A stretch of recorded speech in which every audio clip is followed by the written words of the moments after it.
Olá, assinantes do Panorama Farmacêutico.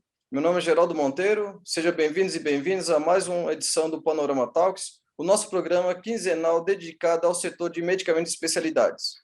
E a cada edição, sempre procuramos trazer alguma personalidade de atuação no setor. Para você que está entrando agora no nosso programa, não esqueça de se inscrever no nosso canal, ativar também as notificações e você pode acompanhar também a sessão no nosso portal panoramafarmacêutico.com.br. Nas edições anteriores que nós tivemos aqui, conversando já com várias personalidades do setor, teve alguns pontos que nos chamou a atenção. Um deles foi o longo processo para se lançar um medicamento aqui no Brasil.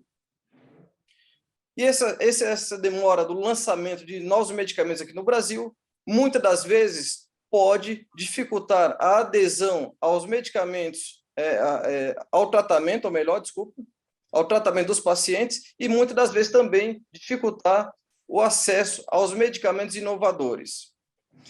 Para tratar um pouco sobre esse assunto, estamos recebendo aqui o Dr. Roberto Amazonas, diretor médico e de portfólio do Grupo NC. Doutor, seja bem-vindo à nossa edição aqui do Panorama Talks. Olá, Geraldo. Obrigado pela oportunidade. Obrigado a todos.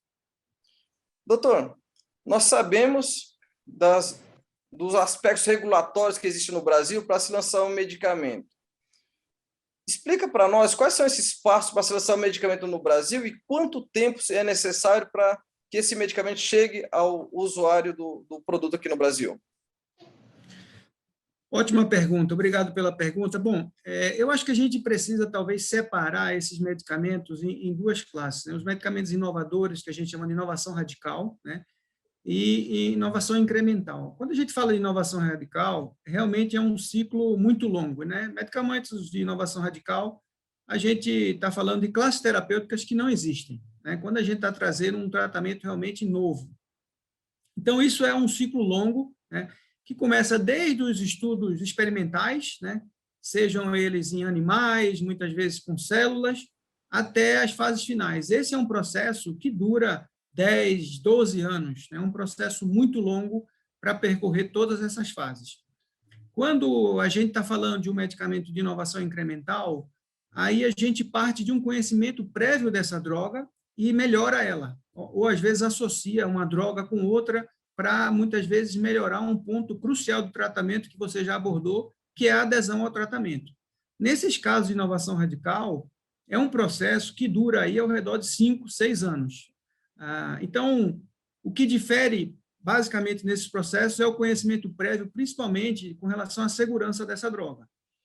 É um desafio muito grande que a gente tem, porque diferente de várias outras áreas onde o processo de inovação avançou bastante, né? Trazer uma droga, demorar 10, 12 anos, é um ciclo muito longo. Então, hoje, muito do esforço que se faz é tentar encurtar e achar caminhos, né, onde a gente possa trazer a inovação para a população num tempo mais curto. Doutor, existe a diferença no aspecto regulatório para cumprimento entre a indústria nacional e as multinacionais, ou o procedimento é o mesmo para todos aqui no Brasil, no aspecto regulatório? Do ponto de vista regulatório, eu diria que, de forma geral, existem as mesmas barreiras regulatórias, né? As exigências são semelhantes. Na questão da fase de estudo clínico, quando você tem um protocolo internacional e ele é aplicado aqui no Brasil, as multinacionais têm um pouco de vantagem, porque, como esse protocolo já foi aprovado fora, eles têm um tempo de análise reduzido, né? Então, eles têm uma pequena vantagem nisso, mas é importante dizer que esse processo ele visa, em última análise, salvaguardar a população para que a gente tenha atendido às necessidades de eficácia e segurança que todos os produtos precisam. Doutor, o que precisa melhorar para agilizar esse processo de lançamento de produto no Brasil? Seria só melhorar o aspecto regulatório? Seria aumentar o investimento, ter incentivos governamentais? O que precisa para agilizar esse processo de novos lançamentos aqui no Brasil? Excelente pergunta. Inovar é sempre um desafio, né? Porque quando a gente parte para a inovação, é sempre um desafio, porque você não conhece qual vai ser o retorno sobre o teu investimento, né? A barreira regulatória, ela é importante, né? E a gente precisa avançar. Quando a gente compara a nossa agência reguladora brasileira com o FDA, nesse processo de inovação, a gente pode amadurecer aqui no Brasil. Existem oportunidades de melhorar para esse processo ser um pouco mais célere, ser mais transparente, mais previsível e, consequentemente, mais rápido também. Agora, você trouxe um ponto, a questão do investimento, né? Quando a gente está falando de inovar no ambiente nacional, muitas vezes o investimento ele é muito alto e a gente precisa de drogas que vão ter, precisam ser difundidas muitas vezes para a América Latina ou para o mundo inteiro para você ter retorno sobre o investimento, né? Então, eu acho que assim a gente ter fomentos, discussão de fomentos como reduções de tributação, né? É uma discussão importante nesse cenário, ter previsibilidade, muitas vezes, de compra por parte do governo, quando são drogas de amplo alcance para o SUS. E eu acho que também é importante frisar que o Brasil tem uma grande oportunidade de avançar na colaboração entre indústria farmacêutica e universidades. Quando você olha para o cenário internacional, as universidades são grandes fomentadores de patentes, né, e grandes parceiros da indústria, e esse é um processo que, embora a AMS já tenha iniciado, né, eu acho que a gente tem uma longa oportunidade de aprendizado nessa parceria público-privada e na parceria desse binômio indústria e academia. Doutor, em se tratando dos medicamentos de especialidades, como que o senhor vê, qual é o passo que nós precisamos seguir para melhorar o acesso dos usuários desse tipo de medicamento? Que envolve aí governo, plano de saúde, né, alguns agentes pagadores. Como é que o senhor vê que pode ser melhorado esse acesso? Ótimo. Olha, eu acho assim, acho que é muito importante registrar de início que, com o fim do parágrafo 40, né, a gente teve a extinção de patentes que muitas vezes se estendiam por até 10 anos além do período de patente. E isso foi um ganho importante, né, para a população, porque na hora que a gente tem competição no mercado com a entrada de novos produtos, né, principalmente aí nesse caso dos genéricos, você tem uma redução de no mínimo 40%, e isso é acesso, porque você reduz o investimento por parte do governo em algumas medicações e sobra dinheiro numa cesta para outras, né? Isso é, sem dúvida, um passo muito importante. Quando a gente fala, se a tua pergunta é no sentido de melhorar acesso, ainda existe muito espaço dentro do Brasil para a gente difundir os genéricos. Os genéricos têm uma participação muito importante.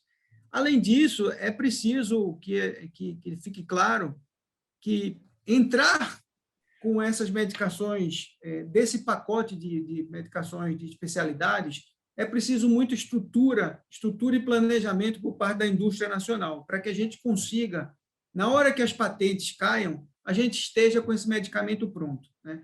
Por exemplo, aqui na MS, nós investimos muito em P&D, nós temos 6% do nosso faturamento investido em P&D, a gente tem uma estrutura de planejamento para avaliação muito precoce dessas oportunidades, né, para a gente conseguir, na hora que a gente tiver oportunidade de entrar nesse mercado, a gente está preparado.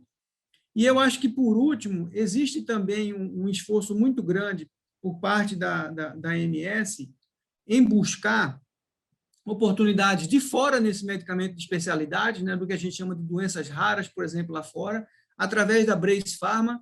Nós temos uma empresa nos Estados Unidos que foca nessas doenças raras, doenças de especialidades, para trazer esses medicamentos aqui para o Brasil. Então, nós estamos com diversas estratégias, né, seja na forma de estruturar o portfólio, seja na forma de buscar essas drogas na hora que elas nascem lá no FDA, lá nos Estados Unidos, e trazer elas para o mercado nacional. Esses são estratégias diferentes para abordar esse mercado. Uma outra coisa que eu acho que é muito importante, por parte do governo, nós avançamos muito na discussão de remuneração. Para doenças ultra raras, por exemplo, onde os tratamentos são muito caros, o governo hoje já tem uma modalidade de reembolso que ela é baseada no sucesso. Ou seja, você tem drogas que são muito caras e o governo só vai reembolsar essas drogas à medida que elas se mostrarem realmente eficazes. Existem diversas oportunidades, eu trouxe aqui algumas, mas eu acho que nós no Brasil estamos avançando bastante nesse setor de drogas para especialidades. Aproveitando esse momento, doutor, alguma prévia dos futuros lançamentos nessa área de medicamento de especialidade pelo Grupo NC? Olha, a gente tem uma droga que foi lançada nos Estados Unidos, né? Na verdade, é uma combinação de droga com um device, né? Por exemplo, gás de óxido nítrico para tratamento de hipertensão pulmonar. A população que é acometida por essa doença é a população de neonatos, por exemplo. Você imagina, nós temos a capacidade de controlar a liberação de um gás que, se ele é administrado em excesso, ele pode ser tóxico, né, para aqueles pacientes que são neonatos, pacientes que muitas vezes pesam menos de 1 quilo, né? Esse é o primeiro produto que a gente tem lançado nos Estados Unidos, e a gente está estudando para trazer para o mercado brasileiro, né?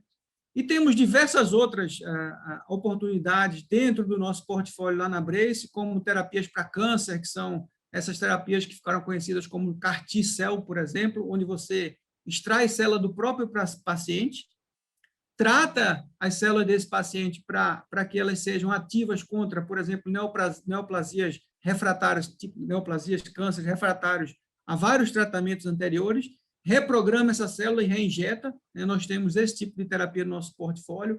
Temos outras para, por exemplo, sarcopenia, que é uma doença que vai ser muito importante, porque sarcopenia é uma doença muito importante na população geriátrica. A gente sabe que a população do mundo hoje está envelhecendo, a do Brasil não é diferente, nós temos, nos próximos anos, uma população de idosos que vai aumentar, e a sarcopenia vai ser um grande desafio e uma necessidade médica não atendida, e faz parte do nosso portfólio. Eu trouxe algumas para exemplificar, Geraldo.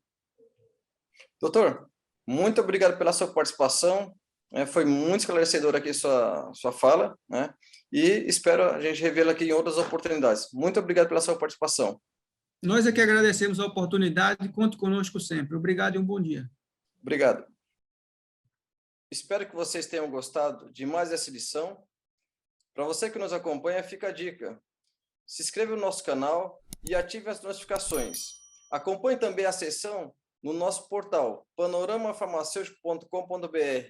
Fique de olho também nas redes sociais e nos grupos de mensagem. Toda quinzena, às terças-feiras, temos um programa novo no ar. Muito obrigado a todos e até a próxima.